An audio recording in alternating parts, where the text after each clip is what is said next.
quem é a convidada deste rico e poderoso programa Academia e Ciência, isso é, a doutora Branca Isabel Saber, que não está em qualquer programa, está na Academia e Ciência, a voz do conhecimento, a voz daqueles que têm a obrigação de fazer ciência, de fazer homens preparados para o futuro. E então, aos nossos ouvintes, informamos que temos já no nosso estúdio a doutora Branca Isabel. Vamos pedir à doutora Branca Isabel para apresentar-se, se faz favor. E seja bem-vinda primeiro a esta casa de rádio e especialmente a este programa. Muito obrigada, Helena. Foi um prazer enorme estar aqui. Muito obrigada pelo convite. Um bom dia extensivo para todos os ouvintes da Rádio Nova e para os homens, os pais, um feliz Dia do Pai. Vocês são os nossos guerreiros, a força, são filhos, irmãos, sobrinhos um dia e depois tornaram-se pais. Então, tudo de bom para vocês. Um forte abraço aos pais. Obrigado por cuidarem de nós, obrigada por nos protegerem, são os nossos heróis, nossos guerreiros e estão sempre presentes na nossa vida. Um abraço a todos os pais e feliz dia para vocês. Dizer que eu sou a professora Branca Isabel, como vulgarmente sou chamada, não é? Mas sou Branca Isabel Teixeira Miguel. Não sou apenas professora de ensino superior, já passei por outros níveis de ensino, mas atualmente trabalho muito mais com o nível superior por conta da minha área de formação no mestrado, que é docência universitária. Daí então ter tido a necessidade de trabalhar nesta obra, que é a avaliação da aprendizagem no ensino superior angolano, práticas e reflexões. Então acho que esta introdução breve a respeito da minha área de formação e de quem sou é suficiente. Estou aberta a perguntas, não é? Caso hajam, e eu então poderei respondê-las. Perguntas, naturalmente, haverá muitas. Infelizmente, o tempo é que é aquele que nós não conseguimos parar, que não conseguimos controlar. E então somos subordinados ao tempo, não é? Ele é o nosso patrão. E por isso é que nos temos que regular. Doutora Isabel, a Branca Isabel, é autora de um livro que surge num momento delicado, e vou explicar também, vou argumentar porquê. Um momento delicado da vida do ensino superior. Este livro vai interessar a muitos atores do subsistema do ensino superior, porque, escutem e com atenção, o título do livro é Avaliação da Aprendizagem no Ensino Superior Angolano.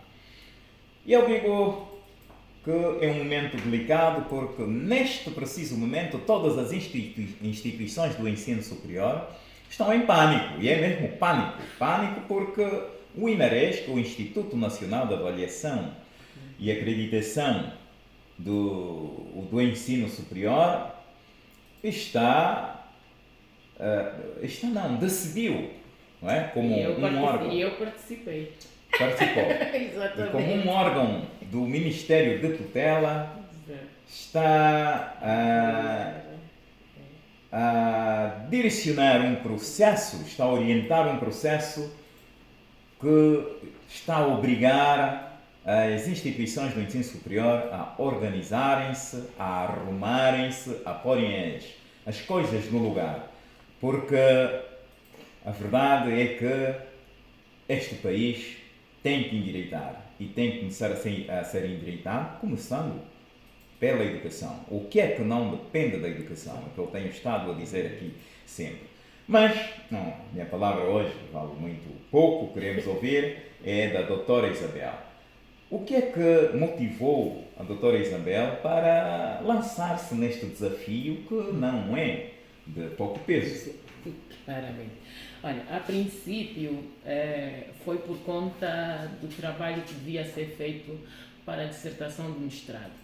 e eu precisava de escolher um tema. E em via de regra eu não tenho muito a tendência de escolher temas já muito abordados. Eu tive de fazer, eu gosto daqueles que geralmente são os necessários, ou seja, detectar um problema e então trabalhar nele ou estudá-lo. E a avaliação da aprendizagem foi um deles, porque durante o processo educativo, durante o processo de sala de aula, eu pude perceber que a maior reclamação dos nossos estudantes era relativamente à forma que eram avaliados.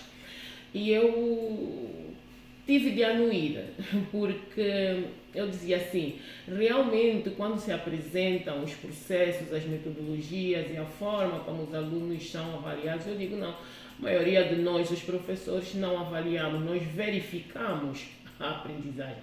Porque o processo de avaliação é um processo, ele é exatamente isso, um processo.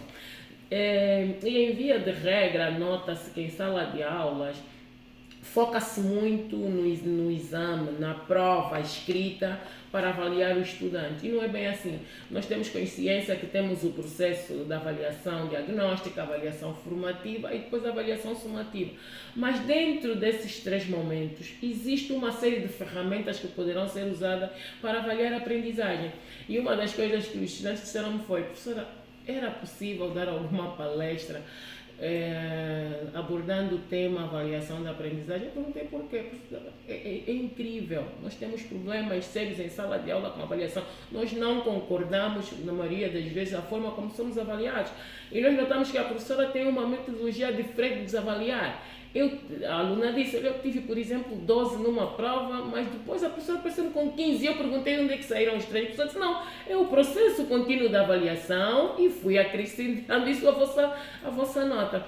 Ou seja, os problemas são tão profundos, há ali e principalmente no ensino superior, há ali um conflito de forças, um guerrear entre professores e estudantes, porque temos essa situação nesse subsistema de ensino que já é uma relação de dois adultos. Então, o professor às vezes quer impor-se em sala de aula, mas não escolhe a melhor forma de o fazer. E criam ali choques dentro da sala de aula que não é muito saudável, nem para o estudante, muito menos para o professor. Daí então eu ter escolhido o tema avaliação da aprendizagem para abordar na minha dissertação. E consequentemente, como nós sabemos que a quando do processo de elaboração de um trabalho científico temos normas, temos regras, e às vezes não podemos nos estender tanto. Há pormenores que ficam de fora por conta daquilo que é o trabalho a ser feito. Daí eu ter então escolhido lançar o livro para nele discorrer, porque no fundo é um livro, não vou me ater tanto só na avaliação da aprendizagem do ensino superior, porque esse tema já é muito debatido. Não muito em Angola, porque eu tive dificuldade com alguma literatura para referências na obra, mas temos muitas obras internacionais que abordam o tema e muito bem.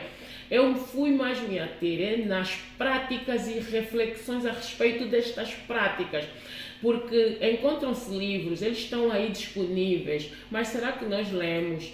Será que os professores leem? Será que os alunos estão dentro daquilo que são os seus direitos em sala de aula? Será que eles podem contestar se a forma como estão a ser avaliados é a melhor forma? E na maior parte das vezes os alunos dizem que não. Em uma das entrevistas, eu direcionei várias entrevistas para diretores, porque o livro é mesmo para isso, para gestores escolares, para diretores, para professores, para alunos também. E durante as entrevistas, um momento que deixou-me um pouco inquieta era o estado emocional e psicológico dos estudantes a quando da prova. Muitos diziam que não, professora, eu fico aflita, eu entro em desespero, porque tem aqueles chavões dos professores em sala de aulas e já amedrontam mesmo os estudantes dizendo o seguinte, estão a reclamar ou estão a sair, verão o que vos acontecerá na prova. Ou seja, muitos de nós professores usamos a prova como uma arma de repressão e não deveria ser, porque eu costumo dizer, a avaliação para mim é o quê? É eu perguntar à Helena, perguntar ao aluno de tudo aquilo que nós abordamos em sala de aulas, aquilo que nós refletimos, aquilo que nós conversamos, aquilo que nós abordamos, o que é que você reteve? O que é que ficou da aprendizagem? O que é que você compreendeu? Porque quando eu estou a avaliar o estudante, eu também me estou a autoavaliar. A nota do aluno vai dizer muito do que foi que eu fiz em sala de aula e o que é que o aluno compreendeu também. E às vezes nós nos esquecemos disso, porque o sucesso do estudante automaticamente denota qual é a qualidade do professor. Porque não é normal uma turma de 40, 50 alunos todos terem negativas e o professor fica impávido e sereno. É extremamente preocupante para um professor quando todos os alunos na turma têm negativo. Então aí é um modelo para a pessoa perceber que não, eu vou ter que mudar de estratégia porque esta não está a funcionar. Mas não esperar o dia da prova. Daí a necessidade da avaliação ser contínua. O professor tem de observar os alunos continuamente, sempre que entrar em sala de aula, tem de apreciar, tem de observar, tem de avaliar o aluno, para posteriormente então conseguir corrigir as rotas. O professor vai perceber, não, há falhas aqui, acho que não percebem aqui, vou mudar a metodologia. Nem todos os alunos aprendem da mesma maneira. Os professores têm de ter atenção a isso. Nem todos os alunos são bons com escrita. A prova escrita não serve para todos, assim como a prova oral não serve para todos. Eu no livro abordo várias metodologias que poderão ser usadas em sala de aula para poder então avaliar os estudantes. Nesta abordagem que faz, verifiquei que o professor é encostado à parede como uma espécie de sujeito, o sujeito pintado de negro. Não. Onde é que fica nisso tudo os nossos promotores das instituições e fundamentalmente os gestores que criam, vou utilizar mesmo a expressão, artifícios para preencherem as suas instituições com um fim único, como um meio de engordar a conta bancária. E neste engordar de população discente, naturalmente não há qualidade, porque o filtro é aquela rede de malha muito larga. O que é que nos pode dizer? Ok. Essa é a ideia que se tem quando nós falamos da avaliação da aprendizagem e apresentamos as metodologias e as queixas dos alunos. E acham sempre que está-se a pintar o professor de negro. Não, porque se eu fizer isso, eu também me estou a pintar de negro, porque eu sou professora. O que eu estou a dizer aqui é o quê? Que no momento da avaliação é a relação mesmo entre professor e aluno, porque ele tem esse poder, é ele quem elabora a prova, é ele quem leciona, é uma relação de autoridade. E que eu costumo observar assim, os alunos fizeram uma pergunta, e eu coloquei no livro: professor, quem é o culpado nesta relação entre professor e aluno em sala de aula? Eu costumo dizer assim: quem maior autoridade tem, mais responsabilidade tem. E quem é autoridade em sala de aula é o professor. Quem orienta as rotas é o professor. Já vou chegar aí. Sim. Quando eu vou para a instituição e ele me pergunta qual é a cota parte da instituição nesse sentido, aí eu concordo com Miguel Filho. O Miguel Filho, quando diz a peneira é muito larga. Essa é uma das nossas lutas. Vamos fugir um pouco da avaliação, da aprendizagem em si, que é uma relação professor-aluno, e vamos ali avaliar então a competência daqueles que são que lecionam nas instituições de ensino superior. E qual é o critério? Uma das coisas que eu perguntei uma vez ao doutor Exal foi o seguinte: qual é o critério que as instituições de ensino superior têm a quando da recepção dos seus quadros? Qual é a preparação? Qual é a avaliação? Temos uma avaliação? Como é que eles entram para as instituições de ensino superior? E mais, uma das respostas interessantes que ele me deu foi: Sabia que há instituições que preferem ter professores apenas licenciados e com baixa qualidade para pagarem menos e eles encheram os bolsos, tal como disse aqui o nosso colega o filho, para encher os bolsos, porque quanto menos ele pagar o professor, mais ele guarda para si. E o professor que já tem alguma excelência, alguma qualidade, não estou a dizer apenas de títulos, estou a dizer mesmo em termos de oratória, qualidade na aprendizagem técnica, profissional, para estar em sala de aula, ele é competente, então ele vai exigir mais de si. Ele não vai receber qualquer coisa. E as instituições às vezes não querem pagar esses professores com a qualidade que se exige. Por quê? Para encherem realmente os seus bolsos. E esses professores pecam. Outro sinal aqui na aprendizagem que nós temos que ter em conta e poder-se a fazer um estudo, até porque estamos num programa interessante, provavelmente tenhamos aí investigadores a ouvirem-nos, que seria fazer a avaliação psicológica. Eu, quando fiz o trabalho de investigação, a minha orientadora perguntou-me o seguinte: de tudo que você leu na literatura, o que é que você acha que faltou? E eu fiquei perdida, fiquei aí dias a tentar perceber o que é que faltou. Até que cheguei a um momento. Na literatura, pouco ou nada se fala do estado emocional e psicológico do professor que avalia.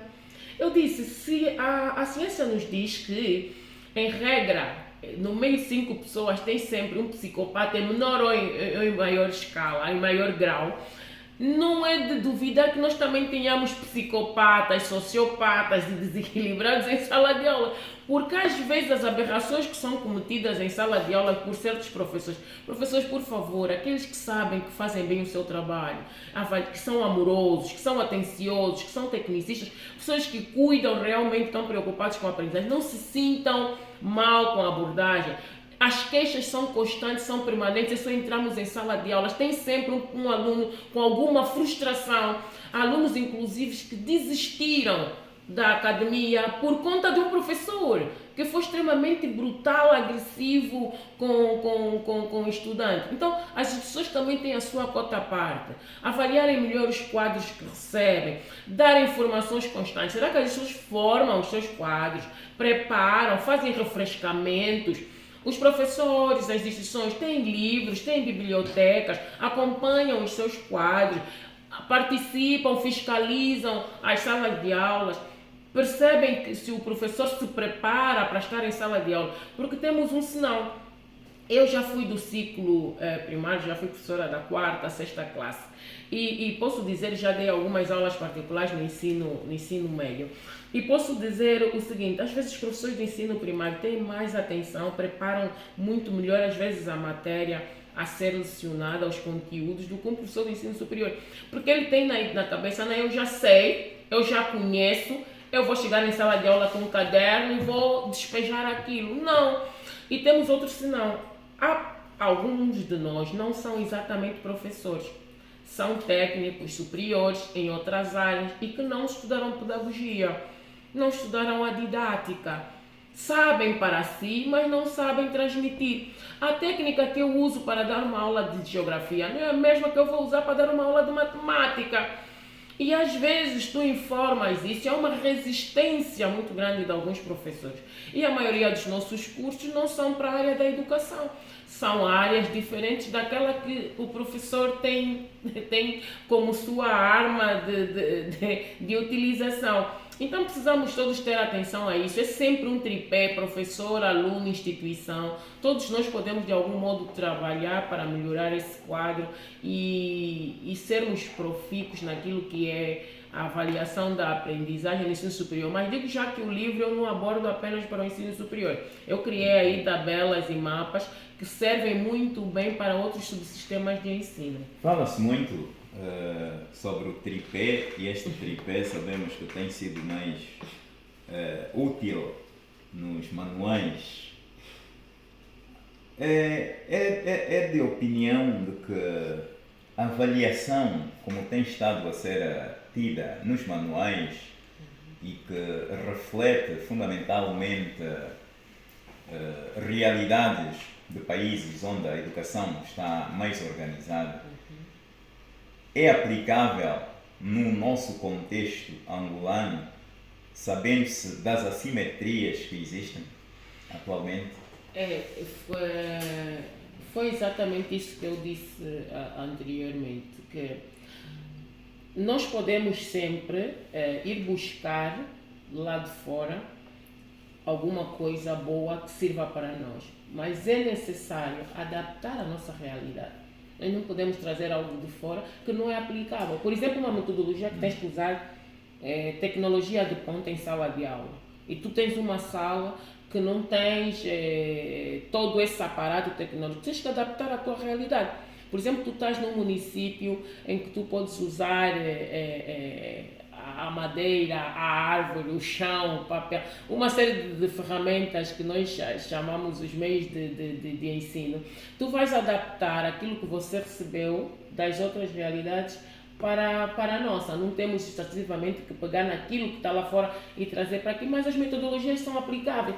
Por exemplo, uma oratória, a tabela que te diz, olha, trabalho em grupo, prova escrita, prova oral, defesas, organizações de trabalhos extracurriculares também podem ser usados como avaliações, trabalhos de debates em sala de aula. Eu acho que esses métodos, mesmo que sejam estudados lá fora, são aplicáveis na nossa realidade. Entende-se que todos os cidadãos devem ter os mesmos direitos e repito que o professor tem estado a ser visto sempre quando há resultados positivos, o aluno é bom.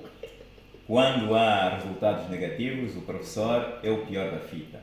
No entanto, nós temos atualmente quase ou mais de 200 instituições de ensino superior, entre as públicas e privadas e público-privadas. Infelizmente, o país não tem uma população docente com perfil para ocupar estas instituições. O que se pode esperar é que não existam condições profícuas para se poder exercer docência cujos resultados se esperem no âmbito de uma avaliação e com resultados que sejam bons, porque a qualidade do ensino depende fundamentalmente da qualidade dos professores. Não crê que os gestores das políticas e que têm estado a legalizar as instituições têm estado a colocar um peso demasiado pesado para o número insuficiente de professores com perfil universitário em Angola? Realmente temos essa, essa lacuna. Temos essa lacuna. Por exemplo, as exigências hoje, e eu posso dizer porque participei da avaliação. Mas é mesmo por participar. E vou dar mais um exemplo. A legislação do ensino superior, portanto, há um decreto, não sei se é presidencial ou executivo, que diz que as instituições privadas devem ter acima de 50% de docentes em tempo integral. Exato. E é possível que, com o número de docentes que nós temos, obedecendo, respeitando o estatuto da carreira docente, as instituições conseguiriam existir no número que existem? Ainda não. Por isso é que tem que não ser... é irreal neste caso esta avaliação? Exato, é isso que eu ia dizer. Não exatamente, mas ela é processual, não pode ser para já. Nós ainda não temos em Angola quadros suficientes para atender a demanda. Daí que há necessidade de se formar quadros capacitados para atenderem a demanda.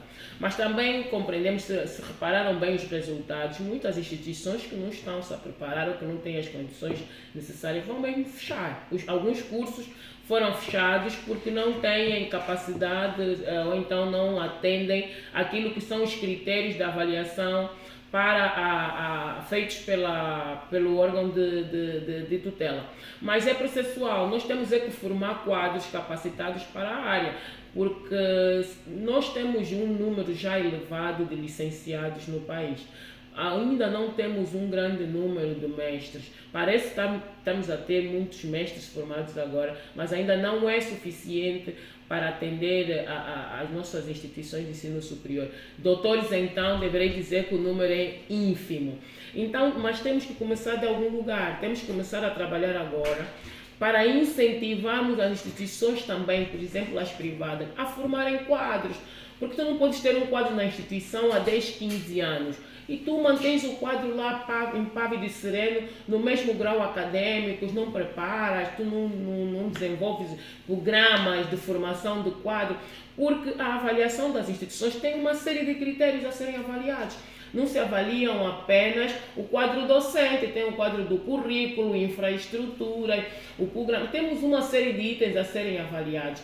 E esse é um deles, mas não é que vai limitar de alguma forma a instituição de funcionar. Temos que ver se tem um programa bom, se tem um currículo bom, como é que estão as infraestruturas, porque também temos instituições de ensino superior, sobretudo as privadas, que sinceramente não têm qualidade de continuar a ser uma universidade. Uma universidade não tem uma biblioteca. Mas quem é culpado dessa instituição existir? Porque elas já foram legalizadas com estas condições. Exatamente. Não deviam ter sido legalizadas. E concordo plenamente consigo. Daí que precisa se aferir o porquê que elas foram. Será que foi porque tínhamos necessidade de formar quadros e precisávamos de mais sala de aula? Haverão aí vários fatores que levarão essas instituições a terem sido legalizadas. Mas agora chegou um momento, porque houve ali um momento histórico em que nós precisávamos de formar quadros a todo custo e as instituições públicas não tinham tanta capacidade para formar todos esses quadros. Daí que foram legalizadas várias instituições, mas elas ao longo do tempo podiam começar a se trabalhar e a preparar as condições para melhorarem o seu quadro docente, melhorarem as suas infraestruturas, melhorarem os seus currículos. Mas digo-lhes desde já que nesse processo da avaliação das instituições de ensino superior, começou-se a notar já uma melhoria. Algumas instituições já começam a preparar mais, já começam a valorizar quadros, por exemplo, que participaram na avaliação das instituições de ensino superior para melhorar o seu quadro, o seu currículo, o seu programa e o seu corpo docente. Então nós achamos que esse incentivo, porque a instituição, o INARES, não está ali também para ser como eu costumo dizer, um inspector mau, que está ali para bater, não. Ele está ali para fazer uma medida pedagógica, informar, e as pessoas vão se preparando, as instituições vão se preparando para, a seu tempo, então, conseguirem alcançar o seu nível. Porque temos consciência que sem educação... Doutora Branca, este programa, Academia de Ciências, esteve num dos encontros organizado pela Associação das Instituições Privadas do Ensino Superior e que tratou da questão da avaliação externa. E houve reclamações como, por exemplo, de exigirem-se entre os indicadores exigidos, passo o mesmo, itens que não são possíveis de realizar. Por exemplo, o nosso ensino, a qualidade do nosso ensino encontra-se no piorio da região, não é? Talvez estejamos acima, provavelmente, de São Tomé, de, não sei, outro país que... Sim, claro. Pois. E um dos itens é a mobilidade discente internacional. Mas qual é? Já está a ver o que é que eu estou a dizer, não é? É irreal. Não é contextual. Bom, olha, então nós temos que ir devagarinho. É isso que eu disse, temos que ir devagarinho. Eu falei com nossos coordenadores, por exemplo, da equipa de avaliação externa. Eu disse, cuidado. Eu dizia, cuidado. Nós temos de ir devagar, começamos a precisar, senão vamos correr o risco de fechar todas as instituições. Isso não é possível. Eu estou a falar isso, mas eu sou dos primeiros reivindicadores. Exato. Sobre a existência desta avaliação. Desta avaliação, não é? Necessário. Para se compreender onde estamos e aonde queremos chegar, se, não é? se pudéssemos tocar em nomes, há instituições de ensino superior que existem, foram legalizadas em vivenda. Em vivenda. É uma vivenda.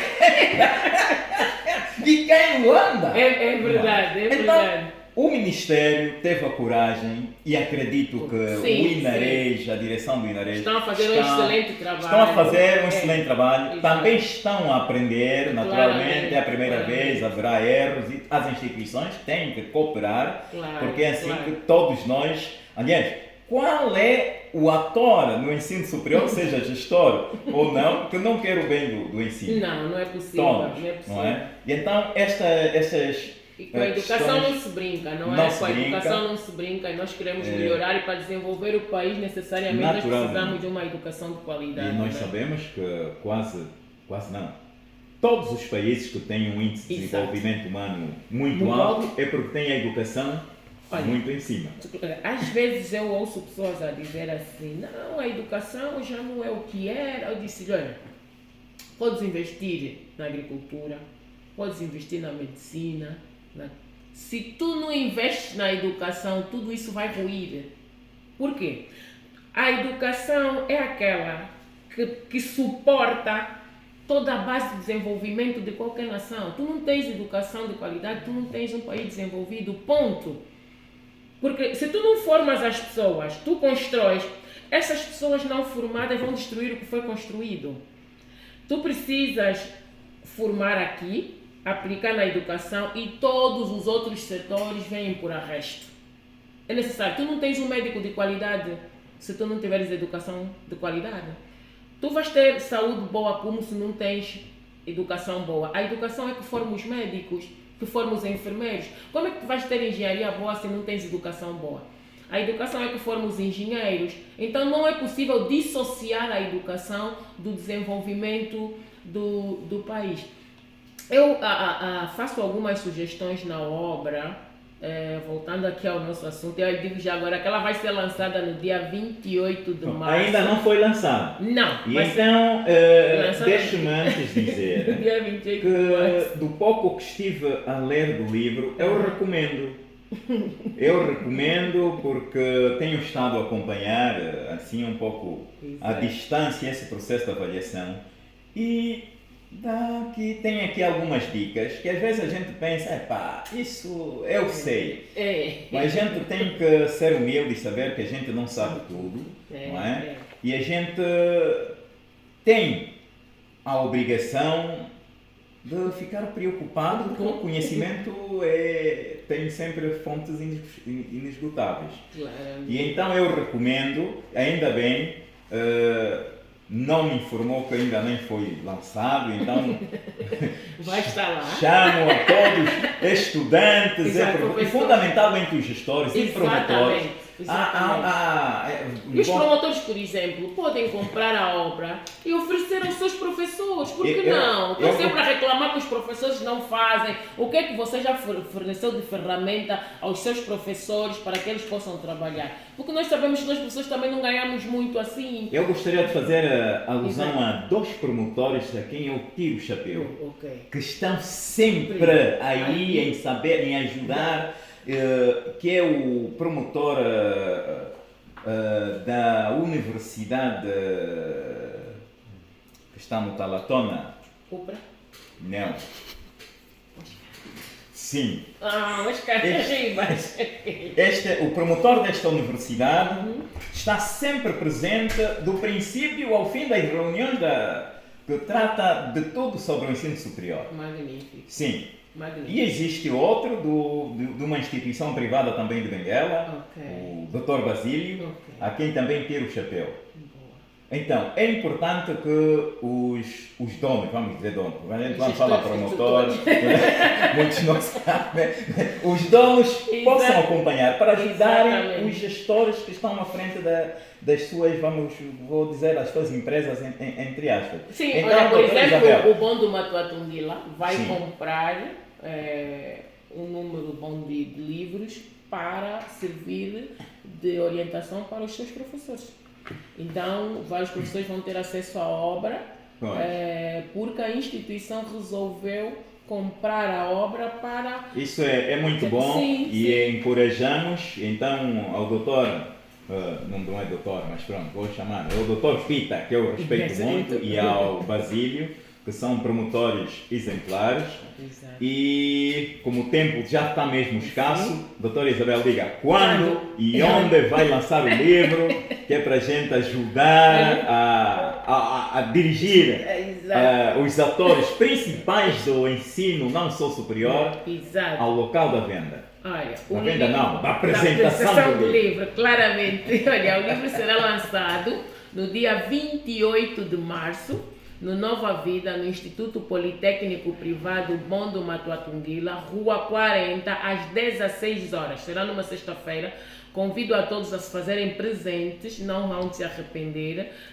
A obra é interessante, ela fala de muita coisa que acontece em sala de aula. É boa para gestores, professores, estudantes também, para saberem como estão a ser avaliados. E convido todos a estarem presentes no dia 28 de março, às 16 horas, no Nova Vida, para então estarmos juntos e falarmos um pouco da avaliação, porque temos consciência que não é possível fazermos país sem educação de qualidade. Os nossos alunos são aqueles que levarão o país a bom porto e precisamos cuidá-los e acariciá-los como eles merecem.